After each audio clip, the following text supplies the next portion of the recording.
Floricanto presenta.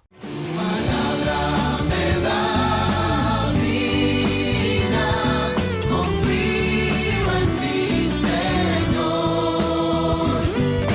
Palabra es eterna, en ella esperaré. En el nombre del Padre, y del Hijo, y del Espíritu Santo. Amén. ¿Te ha tocado que hablas de una cosa seria y tu interlocutor pregunta algo que no tiene que ver con el tema? ¿Alguna vez has hecho algo similar? Veamos si esto ocurre en el Evangelio, si es que le llegó a suceder al Señor Jesús. ¿Y cómo respondió Él? Palabra de vida. Del Santo Evangelio según San Marcos, capítulo 9, versículos del 30 al 37. En aquel tiempo Jesús y sus discípulos atravesaban Galilea, pero él no quería que nadie lo supiera, porque iba enseñando a sus discípulos. Les decía: el Hijo del Hombre va a ser entregado en manos de los hombres. Le darán muerte y 3 días después de muerto resucitará. Pero ellos no entendían aquellas palabras y tenían miedo de pedir explicaciones. Llegaron a Cafarnaúm y una vez en casa les preguntó: ¿de qué discutían por el camino? Pero ellos se quedaron callados, porque en el camino habían discutido sobre quién de ellos era el más importante. Entonces Jesús se sentó, llamó a los 12 y les dijo: si alguno quiere ser el primero, que sea el último de todos y el servidor de todos. Después, tomando a un niño, lo puso en medio de ellos, lo abrazó y les dijo: el que reciba en mi nombre a uno de estos niños, a mí me recibe. Y el que me reciba a mí, no me recibe a mí, sino a aquel que me ha enviado. Palabra del Señor. Gloria a ti, Señor Jesús. Pues, queridos amigos, ya mañana es miércoles de ceniza, Y bueno, yo quiero decirles que Dios mediante pronto estaré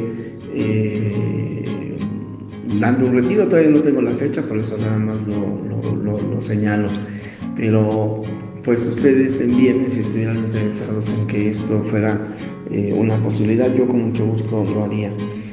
El fragmento del Evangelio de hoy es extraordinario, queridos amigos, porque nos muestra muchas facetas de la personalidad de Jesús, facetas que también cada uno de nosotros tendremos que aprender, que tendremos que asimilar y aplicar en nuestra propia vida. Lo primero que yo destaco es el realismo del Señor Jesús. Él sabe, va tomando conciencia de lo que va a suceder en su propia vida y en todo está dispuesto a hacer la voluntad de su Padre Dios. Va comprendiendo que Él tiene que morir en manos de los hombres y que le van a dar muerte, y señala también su resurrección. En 3 días resucitará. Bueno, pues se ve que estas palabras del Señor Jesús: tendrá que ser entregado en manos de los hombres, impactó mucho a sus discípulos, a su auditorio. Imagínate que tu papá, tu mamá te dice: hijo mío, hija mía, o un hermano, en fin, me voy a morir o me van a matar, en este caso, Pero las palabras del Señor Jesús no están llenas de angustia, hay una esperanza, resucitará al 3er día. Sin embargo, se ve que esto conmocionó a los apóstoles, y entonces por eso ellos tenían miedo de preguntarle, no querían preguntarle. Y ocurrió algo muy chistoso. Los psicólogos le llaman a esto evasión. El Señor Jesús va caminando, hace este comentario, sigue caminando, sus apóstoles están a su alrededor. ¿Y ellos de qué van hablando? ¿De lo que acaba de decir el Señor Jesús? No. Ellos están hablando definitivamente de quién de ellos era el más importante. ¿Tú cómo te sentirías cuando tú estás hablando de algo muy profundo y el que está a tu lado te cambia la conversación? Ciertamente, quizás en alguna ocasión tú misma has utilizado un poquito este truco. Cuando te das cuenta que la persona quiere intimar, como que va a revelar algo, le cambias el tema. seguramente que también alguna vez te habrán hecho a ti. Pero de nuevo entramos en la personalidad del Señor Jesús, que resulta extraordinaria. Hoy, pues esto le hablaría de una gran inteligencia emocional que tiene el Señor Jesús, porque en lugar de enojarse, de molestarse con los apóstoles, Él es empático ante ellos. Entiende que los apóstoles tienen miedo, entiende que lo que Él ha dicho es muy fuerte y no les recrimina, ni los hace sentir mal, sino que al contrario les está enseñando a olvidarse de sí mismos para estar atento a lo que el otro dice. Es lo que hace el Señor Jesús. Él, diríamos, deja de estar en esta sintonía de lo que va a suceder con Él para pensar en el otro. Y entonces, por eso, en lugar de llamarles la atención, les dará dos enseñanzas que me parecen a mí extraordinarias. Porque les dirá que el que quiere ser el primero, sea el último en todos y servidor de todos. Bueno, este es el tema que ustedes quieren hablar. Este tema les parece más sencillo. Bueno, pues vamos a hablarlo porque esto, yo quería decirles algo, pero esta es la realidad de ustedes. Ya hemos mencionado cómo el Señor Jesús observa y responde ante lo que observa. Y en esto que nosotros podríamos llamar empatía, se pone efectivamente en los zapatos de sus discípulos, de sus apóstoles, y les da esta bellísima enseñanza. Querido amigo, ¿tú quieres ser el primero que los demás?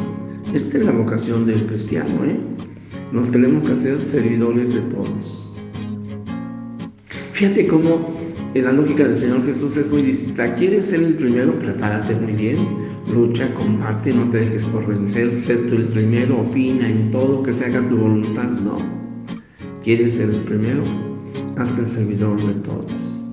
También no es, olvídate de los demás, tú no te preocupes, tú vive tu realidad, el que se quiera quedar donde está, pues que se quede. Tú supérate. El Señor Jesús no es eso, ¿Quieres ser el mayor de todos? Hazte servidor de todos. Pero después de esta enseñanza, el Señor Jesús todavía podríamos decir refuerza la autoestima de sus apóstoles. Ya les habló sobre el tema que ellos querían. Mientras que ellos evadían el tema fundamental, Él no lo evade, simplemente se adecua a la realidad de su auditorio. Pero todavía con mayor ternura, pone a un niño en medio de ellos y lo abraza. Imagínate que ese niño eres tú, Que el Señor te mira y te abraza y te pone en medio de los apóstoles. A lo mejor tú podrás decir, yo no tengo la sencillez de un niño. No te preocupes. Pero el Señor, eso eres tú. Precioso con sus ojos. Y bueno, pues dirá, aquel que reciba en mi nombre a uno de estos niños, a mí me recibe. Aquel que se hace servidor de los demás y que en ese servicio por amor a Dios sirve a los demás y entonces es recibido,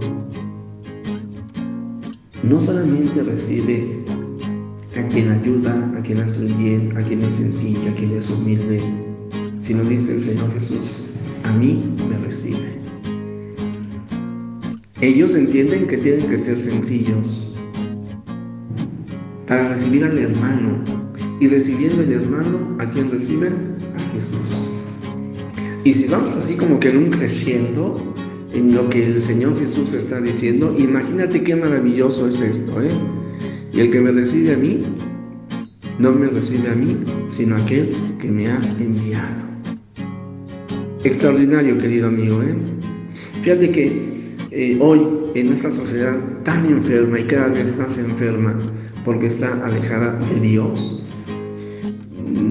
tomamos muchas iniciativas que me parecen extraordinarias, me parecen buenas, pero no estamos atacando la causa, sino el síntoma. Un día sin mujeres, un día sin hombres, un día sin niños, en fin, podríamos poner un día, pero lo triste es de que tenemos muchos días sin Dios.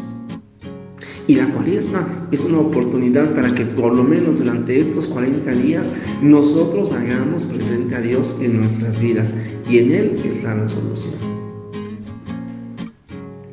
Ya tendremos la oportunidad de meditar mucho durante la cuaresma sobre este tema.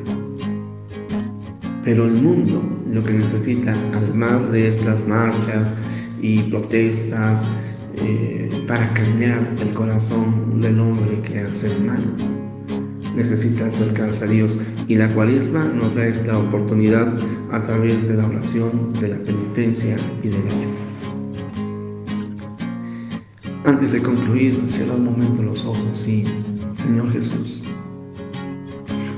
tú sabes que yo, al igual que tus apóstoles, mi mente vaga por tantas cosas, por tantas preocupaciones.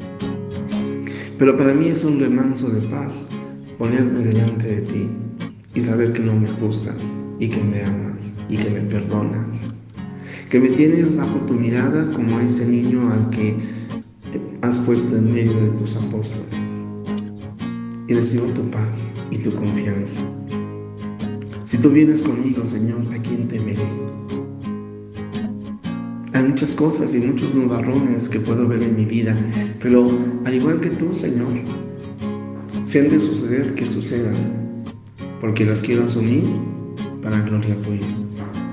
Pero lo más importante, Señor, no es lo que me pueda suceder mañana o lo que me sucedió ayer. Lo más importante es lo que me sucede hoy.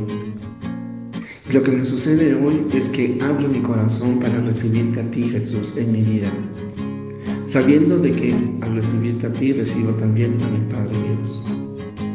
Y entonces entiendo que efectivamente puedo vivir como hijo de Dios, como hija de Dios, imitándote.